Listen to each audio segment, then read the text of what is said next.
Bonjour à tous, j'aurais adoré être avec vous aujourd'hui, mais j'avais un rendez-vous pris de longue date avec une beauté noire au sud de l'Inde. Avec Caro, ma femme, on s'en va essayer de photographier et filmer une panthère noire dans la région de Kabini. C'est pour ça qu'on ne pouvait pas être présent aujourd'hui.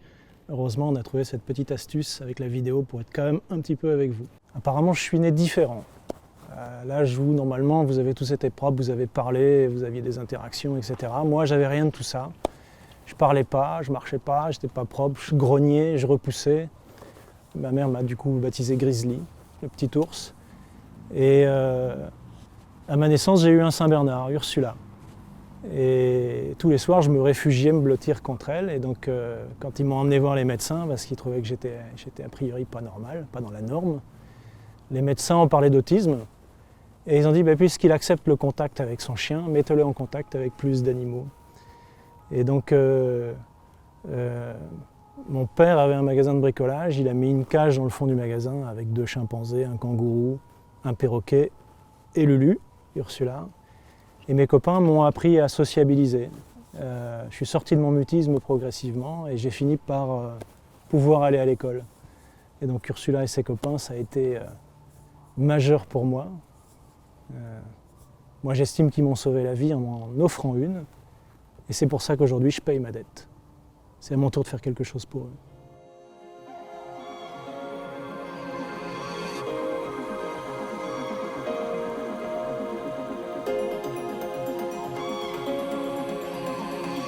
On nous a offert la possibilité d'aller photographier les gorilles de montagne. Et je me suis dit, pourquoi pas, tiens, ça changera des grands félins, on va voir d'autres visages, d'autres méthodes. Allons faire les gorilles de montagne. Et là, révélation, dans la jungle des Virunga, au Rwanda. Et on nous avait dit qu'ils allaient nous tuer. Absolument pas, ils sont venus curieux, ils sont venus s'asseoir à côté de nous. Et il y a eu un moment extraordinaire, un gorille de 250 kg qui était assis à côté de moi, qui a mis sa main sur mon genou. Les pisteurs me gueulaient de ne pas le regarder dans les yeux. Évidemment, qu'est-ce que j'ai fait? Même si j'étais en position soumise, je l'ai regardé dans les yeux. Et j'ai vu 2 choses. La première, la frontière entre humanité et animalité est devenue extrêmement floue. Et puis dans ses yeux, j'ai vu, toi, tu vas faire un truc pour nous. Fais-le. Et je suis descendu des Virunga et j'ai dit, c'est pas moi qui choisis le combat, c'est le combat qui vient de me trouver. On va dédier notre travail, notre énergie, tout ce qu'on a à la préservation des espèces en danger.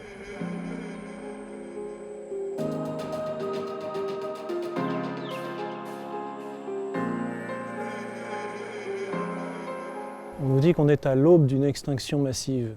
Non, c'est faux. En fait, on est au beau milieu d'une extinction massive. Et l'homme est responsable de ça. Ce qu'il faut bien qu'on comprenne, c'est que c'est l'intégralité du vivant qui est interconnectée.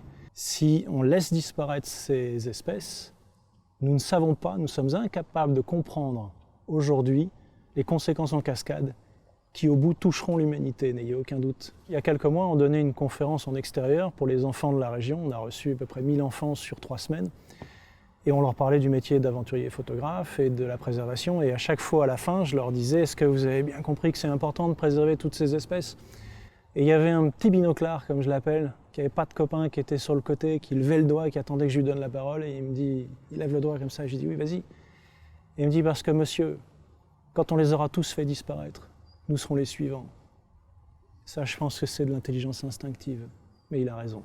Il n'y a pas beaucoup de différence entre moi, le photographe animalier, et le chasseur. On aime pister, traquer, trouver l'animal. Puis il y a juste une toute petite différence à la fin. Moi, je fais un petit clic et je fais un éternel. Eux, ils font un petit clic et ils font un mort. C'est quand même beaucoup plus beau de mon côté. Vous voulez pas nous rejoindre ?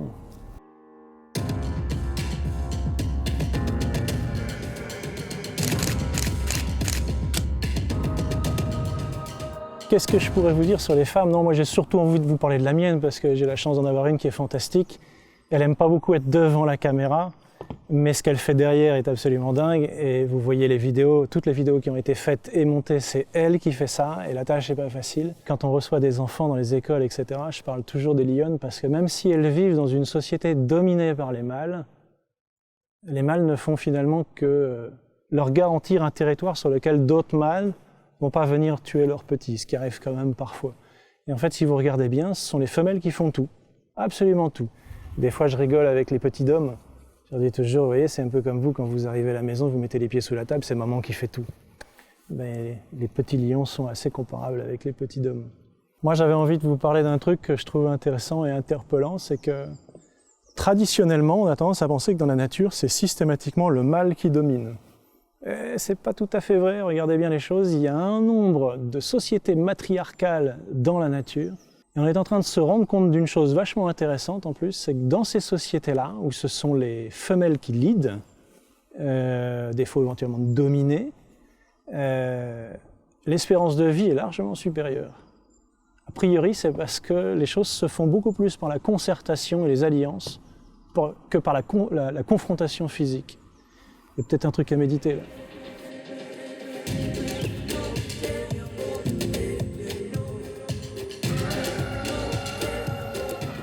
Alors, l'une des choses que l'on fait, on fait des conférences pour les enfants dans les écoles, un peu partout, etc., pour mettre quelque chose de positif dans leur disque dur. Mais une des choses concrètes aussi qu'on fait, c'est qu'on fait des tirages d'art, des photos que vous avez vues, en tirage limité, et on les vend au profit de petites associations.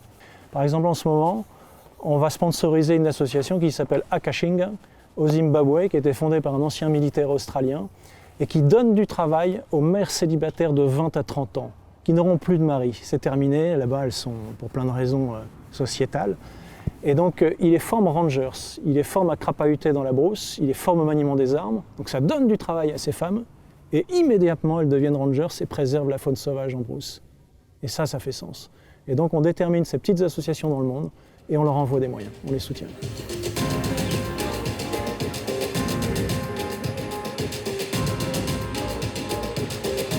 L'homme, ce qui le rend très créatif, c'est sa capacité à connecter les intelligences. Et ce qui est étonnant, c'est que cette capacité à connecter les talents qu'a l'homme, ça ne l'est pas rendu plus sage. Je ne veux pas qu'on cède au catastrophisme. Oui, on est au milieu d'une situation qui est une catastrophe.